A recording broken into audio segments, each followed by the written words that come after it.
Cat Tales 5. On Christmas Day, 1988, Larry the cat existed only in the form of a neatly lettered gift certificate from the man of the house, who clearly had run out of ideas. The man of the house famously hated cats, regarding them as unnecessary, at best, and at worst, humorless. He also considered empathy for cats tantamount to betrayal of dogs, and we had one of those. The gift certificate read, "This card may be redeemed for one cat. I get to name the cat. The cat will be named Larry." I knew what Larry would look like: sleek, gray, and handsome. When the spring kitten collection came in at the Humane Society, I hurried over to pick him out.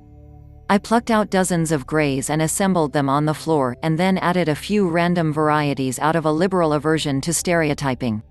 One of the random plucks, a nondescript tortoiseshell, was galloping through the scrum, springing straight up and punching the air with a tiny, fuzzy fist. I removed the disruption, stroking it absently, so as to better peruse the assortment of grays.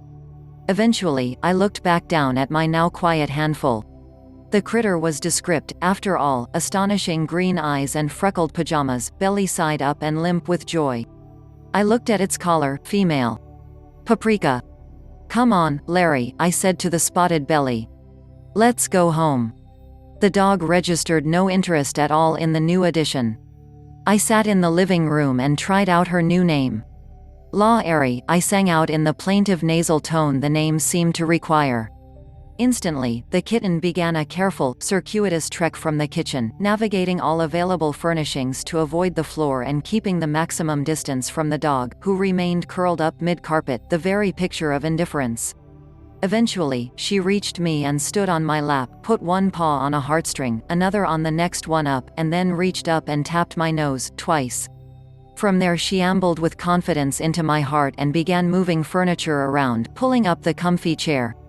As is often the case, the furniture went in easier than it came out. After some weeks, Larry's curiosity about the dog had overcome her apprehension. No longer a young dog, she had pulled up at crotchety and was heading toward Daft. Ignoring the cat had become her full-time occupation. But for all of that, she still looked rideable. The cat began to stalk her quarry from a high stool, waited, and then launched herself clawlessly into the air like so much flying fabric. The dog would shrug her off without breaking stride. One day Larry took a few cautious steps outside, trailing the dog, who wheeled back with uncharacteristic alertness. Suddenly, Larry had become an outside cat and an item of great and loud interest. Rodeo time. The dog lunged, the cat streaked, and soon both were pinballing madly through the garden. This scenario was repeated several times over the next few days, always culminating with one pet in a tree and the other in a victory strut. Any solo excursions Larry attempted were met with a surreptitious blast from our water pistol. From Larry's point of view, it was always either rainy or snarly outside. She let it be known, from a soft cushion, that she had intended to be an indoor cat all along. As a consequence, she never got any of the memos on standard cat behavior. To be sure, early on, answering some primordial urge, she did have a go at the trip the human gambit. Unfortunately, she sidled invisibly in front of the man while he carried a plate of food, and he promptly pinned her tail with one foot and launched her belly with the other. It was sudden, it was noisy, and it concluded with one man horizontal, one dinner neatly rescued, and a wildly ricocheting kitten, who traveled forever afterward in our wakes. Any remaining shred of instinct was trampled out at the same time.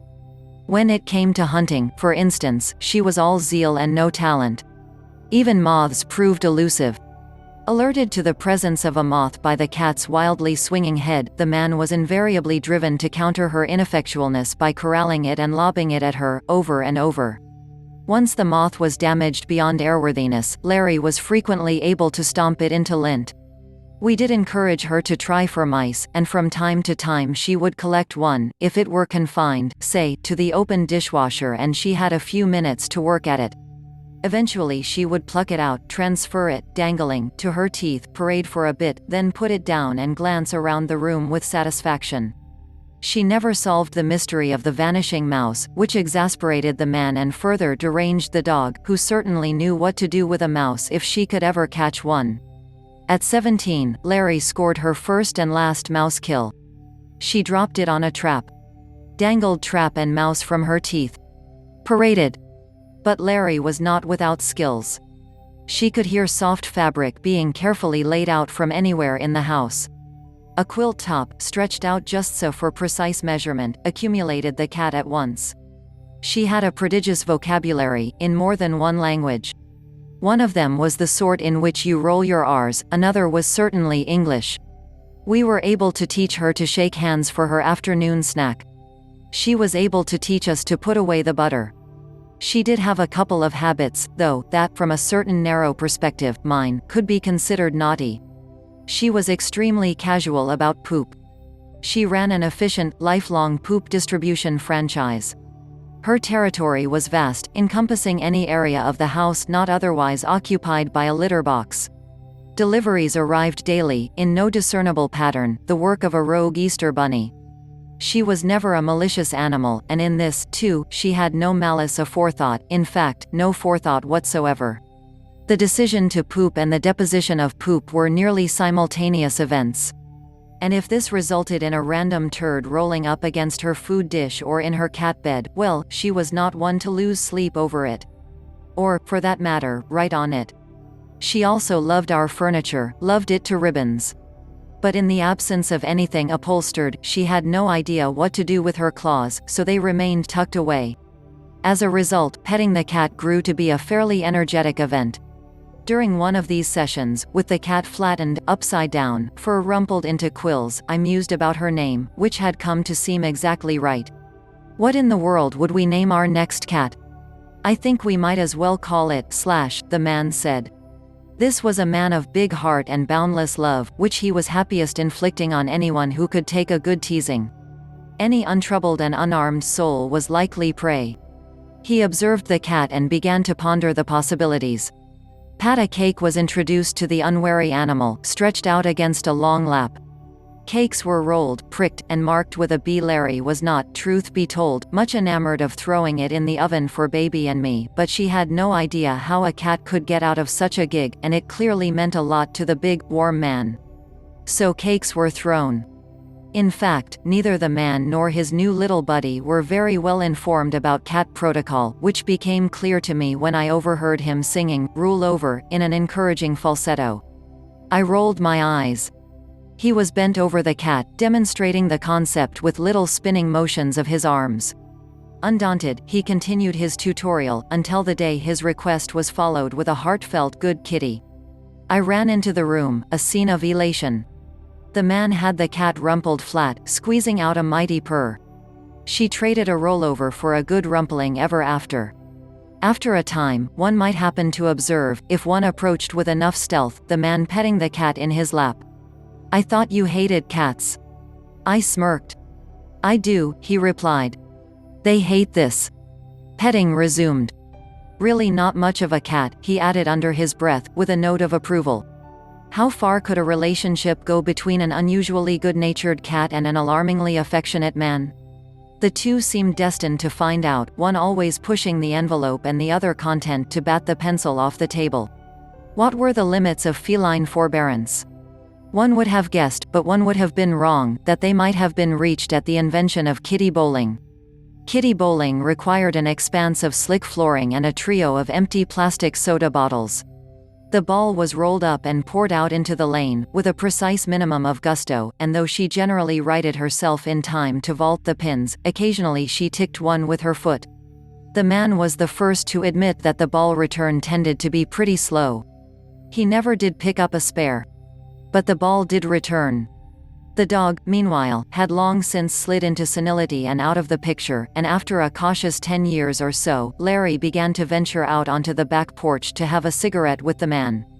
They smoked companionably enough for a few seasons until they were able to quit. After, Larry was no longer discouraged from coming outside to the patio to sit a spell.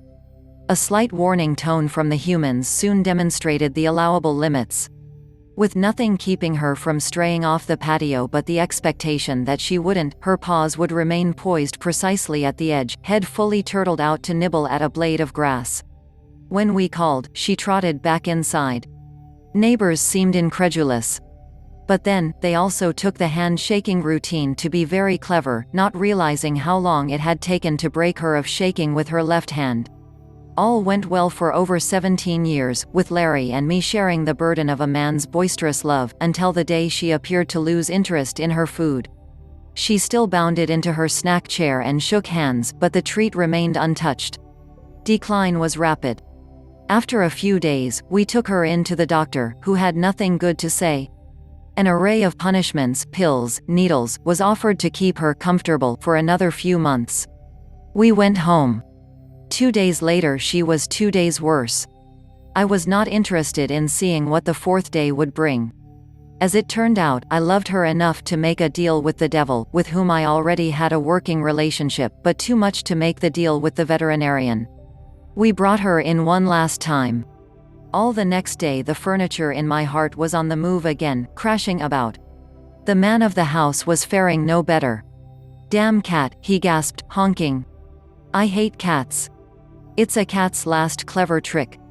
The most unlikely things: yank out a sob, an unmolested quilt top, a single, tiny, final turd, left precisely in the center of the litter box.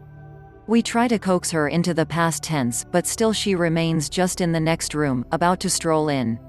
Sometimes, apparently, the past tense resides in the future. / has yet to be conceived.